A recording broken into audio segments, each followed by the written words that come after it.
Buenas noches, ¿qué tal están? Como cada jueves les acercamos toda la actualidad parlamentaria de las Cortes de Castilla y León. Esta semana ha estado marcada por un pleno con varios cambios en la bancada socialista. Los momentos de mayor tensión se han dado al hablar de las larvas de gusano encontradas en los platos de 6 comedores escolares.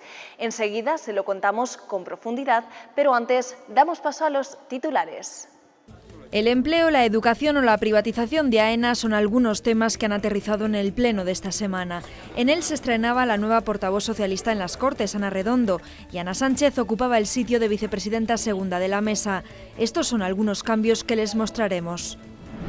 Esta semana los grupos parlamentarios también han trabajado en comisiones. Les damos cuenta de lo tratado en 4 de ellas, como la de Sanidad, donde ha comparecido el consejero Antonio María Sáez Aguado y ha explicado la creación de un comité asesor para la gestión del ébola en Castilla y León. Entramos en la casa donde nació el poeta vallisoletano José Zorrilla con la procuradora del PP, María Ángeles Porres. Descubrimos los elementos que pudieron inspirar sus obras, entre ellos unos cipreses que nos llevan al drama de Don Juan Tenorio. La semana que viene, el Día de Todos los Santos, seguramente lo encontremos representado en muchas localidades. Los presupuestos para 2015 centraban las preguntas dirigidas al presidente de la Junta. Herrera defendía la oportunidad de bajar impuestos para reactivar el consumo interno como clave para afianzar la recuperación. La oposición, en cambio, cree que es una medida electoralista y que no se refuerza la reforma fiscal necesaria. El presidente defiende que los presupuestos son creíbles, realistas, responsables y ciertos, pero el PSOE no cree la previsión del 2,1%. Dice que no se pueden bajar los impuestos y a la vez reducir la deuda y aumentar el gasto, y reclama otro modelo en los impuestos. Tendrían que habernos traído aquí una propuesta completa, una propuesta fiscal progresiva y justa. También el Grupo Mixto. Recuperar el impuesto de sucesiones en su totalidad, recuperar el impuesto de patrimonio en su totalidad, eliminación de subvenciones fiscales. A ambos respondía Herrera. Pero ¿por qué la izquierda española, cuando hablan de progresividad fiscal, en realidad lo que están hablando es de subir los impuestos a los ciudadanos, a las familias y a las empresas? ¿Por qué?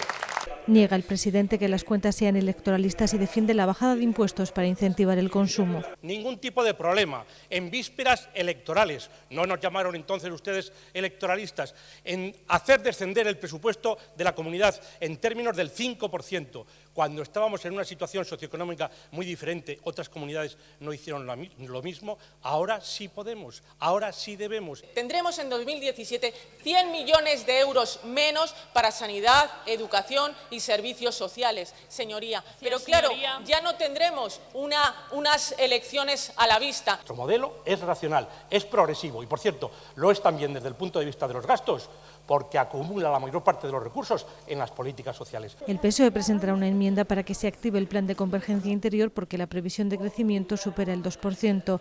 El Gobierno dice que una cosa es la previsión y otra el crecimiento y que hay que esperar. Hubo más temas relacionados con la economía. Los socialistas exigían a la Junta que se muestre contraria a la privatización de AENA, una petición que se estrellaba con un cruce de críticas y con su desestimación. Tampoco salía adelante la moratoria de 10 años para que los comerciantes con locales de renta antigua de Castilla y León renegocien sus alquileres, tal y como solicitaba el PSOE. José Francisco Martín abría el diccionario. Un golpe que da el gatillo en las escopetas y otras armas de fuego, especialmente cuando no sale el tiro. Esto se llama gatillazo. Con esta palabra definía la licitación y posterior retirada de una campaña para dignificar a los empleados públicos. Exigía dimisiones y responsabilidades. ¿Hasta dónde pueden llegar? Yo creo que sus deseos de venganza. Sin entrar en debates semánticos, Del Olmo recordaba que el propio PSOE había refrendado esta campaña en las Cortes. La que se sorprendió lo votó a favor.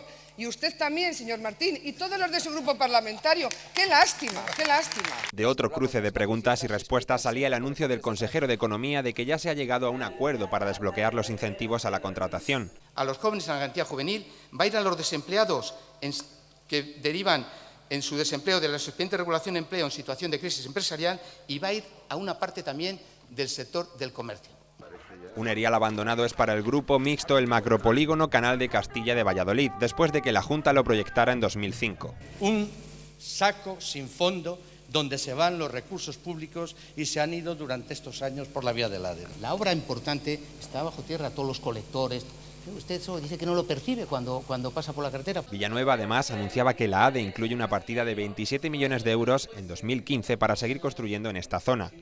Por otro lado, los socialistas se hacían eco de la plataforma No al Cerrojazo para evitar que los comerciantes con renta antigua de Castilla y León, unos 10.000, se enfrenten a drásticas subidas de alquiler tras la renegociación de precios a partir del 1 de enero. Va a suponer en muchos casos la imposibilidad de abordar esa subida del alquiler y entonces, en consecuencia, llevará consigo el cierre del local. Pedían una moratoria de 10 años con una subida gradual, algo que el PP no aceptaba. Considera que es precipitado y que otro aplazamiento perjudicaría a los arrendadores. La mayoría de los propietarios son pequeños propietarios a los que en muchos casos las rentas que les produce esa propiedad no les da para cubrir los gastos que les genera el local.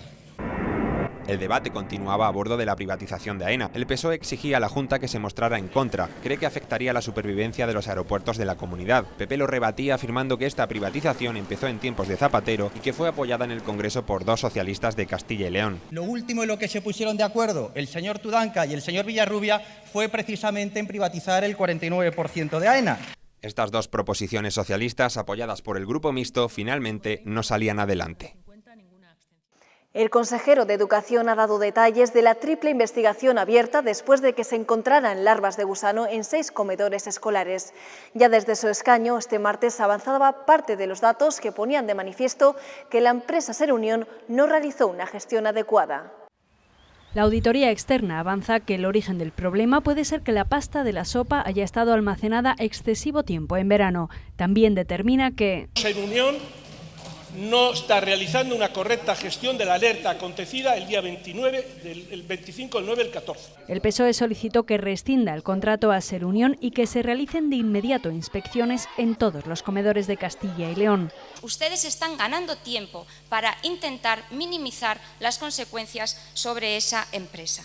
Precisamente de comedores escolares era la pregunta que desataba el debate sobre el funcionamiento de los servicios sociales en la comunidad. Una de esas personas a las que dice usted que atiende individualmente, el sábado me la encontré pidiendo, al margen de la sociedad, tiene que pedir limosna en la calle Santiago de Valladolid. Dígale que en Castilla y León nadie tiene por qué pasar hambre. Llama al 012 y inmediatamente, en 24 horas, hay distribución de alimentos.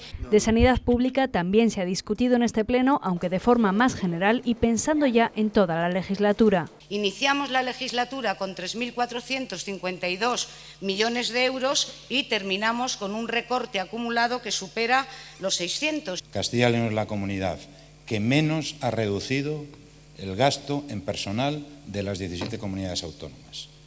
Y usted puede hacer toda la demagogia que quiera, la puede seguir haciendo, pero esos son los datos. En las proposiciones no de ley acordaron instar a la Junta para que convoque anualmente los premios de investigación en educación secundaria y FP.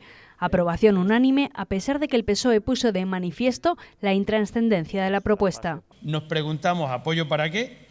Porque los premios están creados, convocados, resueltos y han sido nuevamente convocados. Nosotros lo que queremos es asegurar esa continuidad año tras año. El PSOE ha intentado sin éxito conseguir el apoyo popular para pedir al Gobierno que dé marcha atrás en los cambios y recortes que ha realizado sobre las becas escolares. El pleno de esta semana comenzaba así. Los procuradores han votado de 1 en 1 y papeleta en mano la nueva composición de la mesa de las Cortes. Tras el recuento, Ana Sánchez ha tomado posesión como vicepresidenta segunda en sustitución de Julián Simón de la Torre, con el apoyo de 29 votos de los procuradores socialistas y el resto de papeletas en blanco. Es el reflejo de los cambios aprobados por la nueva ejecutiva del PSOE de Castilla y León. Castilla y León ha creado un comité asesor para la gestión del ébola. Lo componen 11 expertos del ámbito sanitario. Incluyen profesionales de medicina interna, microbiología, enfermeras y personal de emergencias. Así lo ha explicado el consejero de Sanidad en las Cortes. Allí ha respondido también a las críticas de la oposición. 11 expertos van a coordinar en Castilla y León la actuación de los profesionales sanitarios frente al ébola. Nos asesoren sobre distintos aspectos, nos ayuden a definir o a redefinir estrategias. Es esencial dotarles, como se está haciendo, de equipamiento, de protección individual, de la formación e información y del entrenamiento de todos los profesionales, para prever y contemplar también situaciones que puedan darse de forma extraordinaria.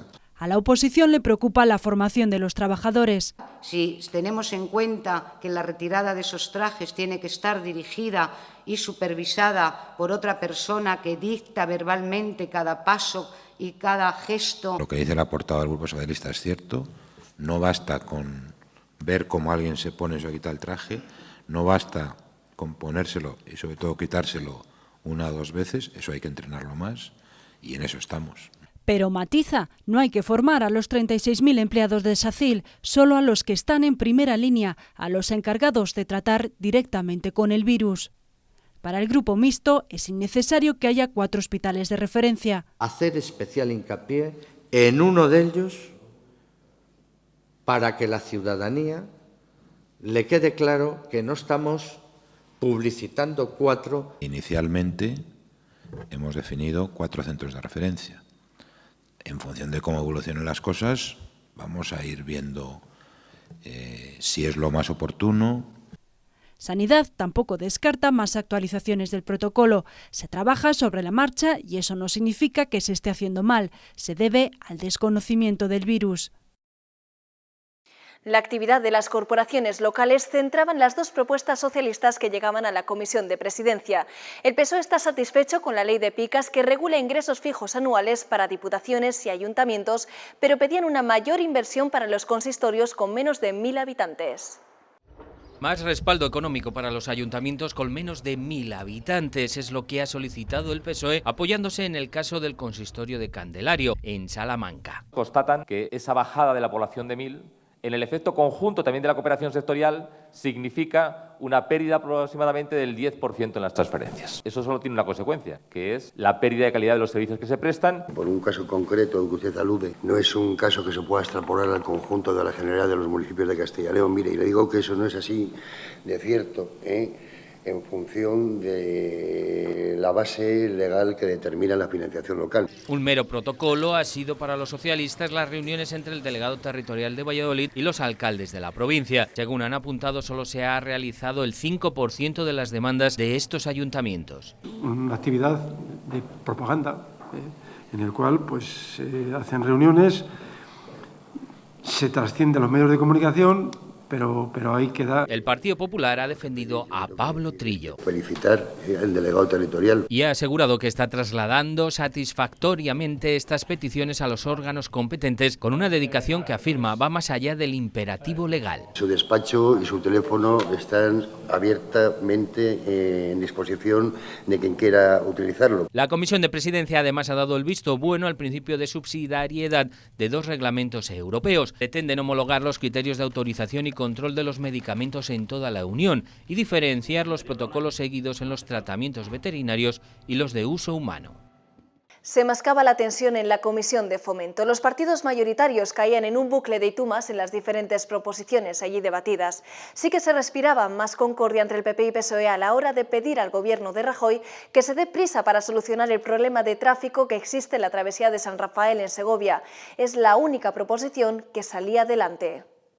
La Comisión de Fomento empezaba con un cruce de reproches. El partido al que usted pertenece está en los últimos tiempos sumido en tiempos de renovación y quizá eso haga más comprensible las continuas variaciones, alteraciones que mantienen en su discurso. Más vale que se preocupe del Partido Popular, de su partido, de que pueda abrir las ventanas y entrar la democracia en su partido y se olviden del dedo directo que nombra, desnombra. En ello derivaba la primera propuesta del PSOE. Los socialistas pedían que el Ministerio de Fomento cumpla con lo presupuestado en 2012 y 2013 en materia de infraestructuras viarias y acusaban al Gobierno de Rajoy de inflar las cuentas destinadas a Castilla y León. Los presupuestos del Estado para Castilla y León son los más altos. Claro, da igual. Como bien saben que no los van a ejecutar, bien saben que no los van a cumplir, bien sabe que nadie se los va a reclamar ni nadie se los va a reivindicar. Hoy viene usted a reclamar que el Ministerio de Fomento empiece a ejecutar a toda prisa todas esas obras que fue el Gobierno socialista el que paralizó en el año 2010 cuando llegaron las apreturas presupuestarias. Donde sí han caminado por la misma senda PP y PSOE ha sido en la travesía segoviana de San Rafael. Ambos han exigido al Gobierno central una solución inmediata para una vía que soporta un tráfico diario de 12.000 vehículos, el 15% de carga pesada. No son de recibo los plazos que está utilizando el Ministerio competente para dar solución definitiva a este problema, una vez que la Abogacía del Estado ya ha informado favorablemente el convenio que hubo que modificar en su momento. Por lo tanto, eso hay que hacerlo ya. Como muy tarde, este año, En enero debe de estar solucionado. Urgencia también ha pedido el PSOE para solventar los problemas de abastecimiento de agua en varios pueblos de Salamanca y Ávila, un contratiempo que, según dicen, llevan sufriendo desde hace 10 años. La propuesta no ha salido adelante. El PP ha argumentado que el retraso se debe a que uno de los ayuntamientos afectados, el de Cespedosa, no ha firmado el convenio. No menos tensa ha sido la Comisión de Cultura. El debate sobre la necesidad de estudiar y proteger los pendones del antiguo Reino de León ha hecho subir la temperatura. Un asunto que viene de lejos porque ya se ha debatido en esta comisión en otras ocasiones. Los grupos han cruzado acusaciones y han puesto sobre la mesa otros temas como los circuitos escénicos o el Congreso de Soria Gastronómica. La Comisión ha aprobado pedir un estudio de los pendones del antiguo Reino de León para potenciarlos y difundirlos, propuesta presentada y aprobada en solitario por el PP y que elude de momento la declaración de bien de interés cultural pedida por asociaciones y grupos de la oposición. El debate ha sido encendido porque de hecho ya se había puesto sobre la mesa en 2011 y 2013 y siempre con el mismo resultado. Estábamos ofreciéndoles más que lo que ustedes pedían, pero ustedes no la aceptaron porque tienen que ir ustedes, parece que tienen que ir siempre, sobresaliendo de los demás. El Partido Popular demuestra hoy que está despreciando un elemento identitario de la provincia de León, reduciendo lo que pide en esta propuesta de resolución. No ha corrido la misma suerte la petición socialista para que el Congreso Soria Gastronómica se promocione en País Vasco, Cataluña y Madrid y se celebre cada año. La micología genera un negocio de unos 65 millones de euros y atrae cada año a Soria a 250.000 micoturistas. Que podría suponer una saturación desde el punto de vista del atractivo del Congreso y también teniendo en cuenta el conjunto de profesionales cuya participación es necesaria para su desarrollo. ¿A usted le parece que este programa no da para 2 años? Hombre, da para 2 años y si me apura, pero si es que cada ponente tiene media hora. La Comisión tampoco ha considerado necesario instar a la Junta para que también los pueblos con menos de 1000 habitantes formen parte del circuito escénico de Castilla y León o las actuaciones para evitar el deterioro de la muralla medieval del despoblado de Castrotorafe. Al Pleno llegan las enmiendas vivas de los grupos parlamentarios. Para los que no sepan exactamente en qué consiste este concepto, enmienda viva, les abrimos las páginas de nuestro diccionario de las Cortes.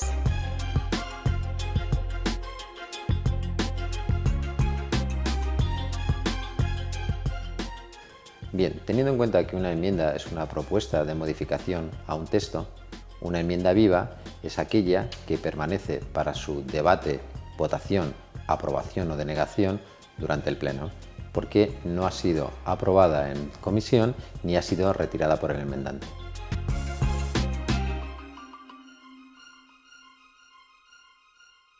Una de las vocaciones de las Cortes de Castilla y León es ser la casa de todos. Pues bien, a ella podemos acceder las 24 horas del día, los 365 días del año.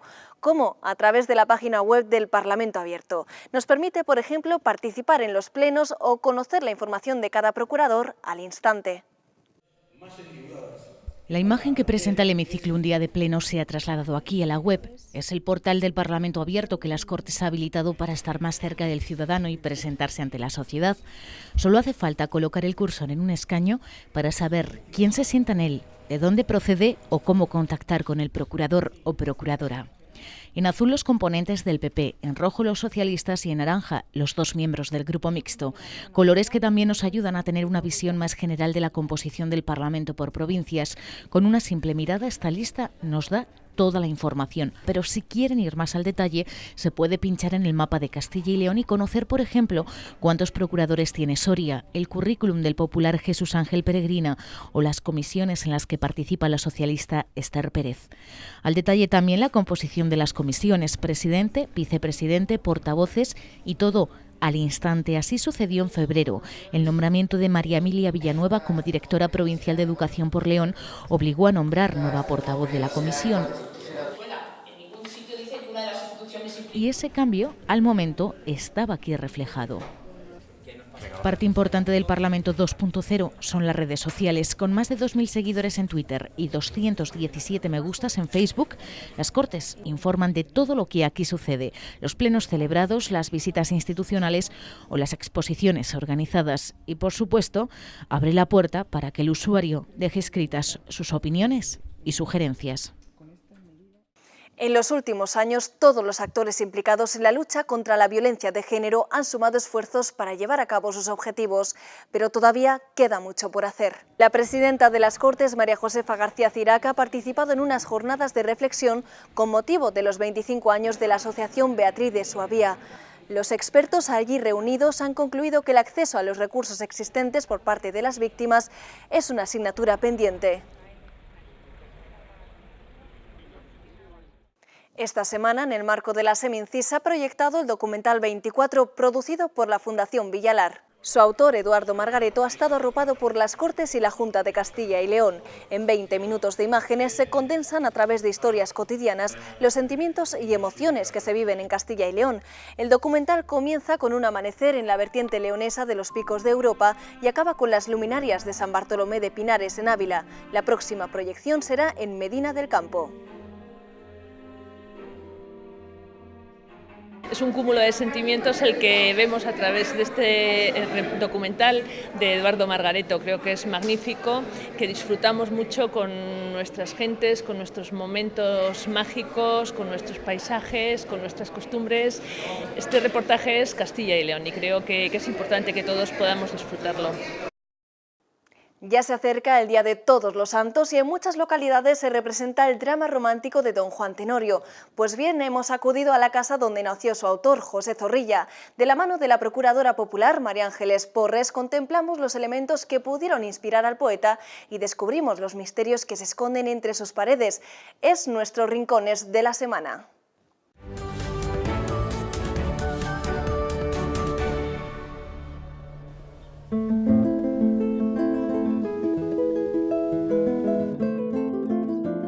Estamos en la casa de Zorrilla. Perdonadme, pero para mí el enseñaros una casa como esta es algo que tengo como un verdadero disfrute de un rincón de Valladolid. La propia casa inicia con un jardín tan romántico. Está programado para pensar en cualquiera de las obras de José Zorrilla. Nunca olvida que una pareja se ve en un jardín, que se declara el amor o que hace un lance de celos con el adversario, y se lo hace en un jardín. Podía ser perfectamente un recuerdo de este rincón de la obra de Don Juan Tenorio. Don Juan Tenorio y unos cipreses pues tienen algo que ver. Dicen que Zorrilla, aunque después dejó de vivir en la casa, pasó muchos ratos aquí y vivió este jardín más que la casa. Era una casa muy grande para la época. Es una casa que tiene 5 o 6 habitaciones y verdaderamente era una casa lujosa. Pertenecía al ala del Palacio de Revilla. Decían que las familias que tenían un cierto abolengo solían tener una pajarera, en donde los pájaros eran de verdad. Era un gesto como de poder.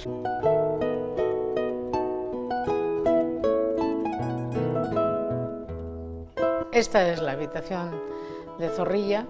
Se supone que es aquí donde él pasa esa infancia y se ha respetado la cama que usó.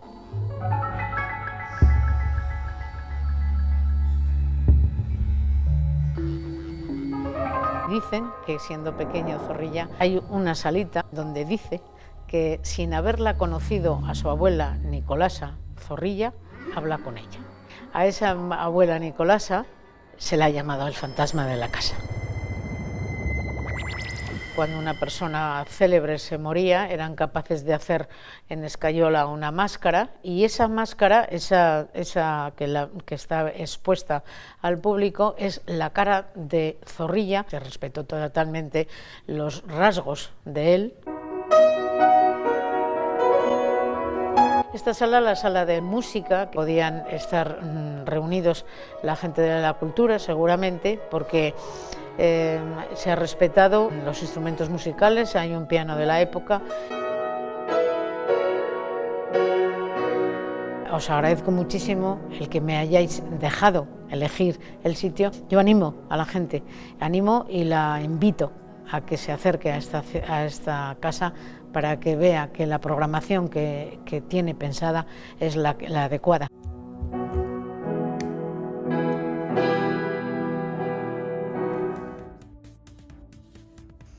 Hasta aquí el programa de hoy. Nosotros volveremos el próximo jueves a las 9:30 de la noche y lo haremos con el desglose de las partidas presupuestarias por consejerías. Disfruten de estos días.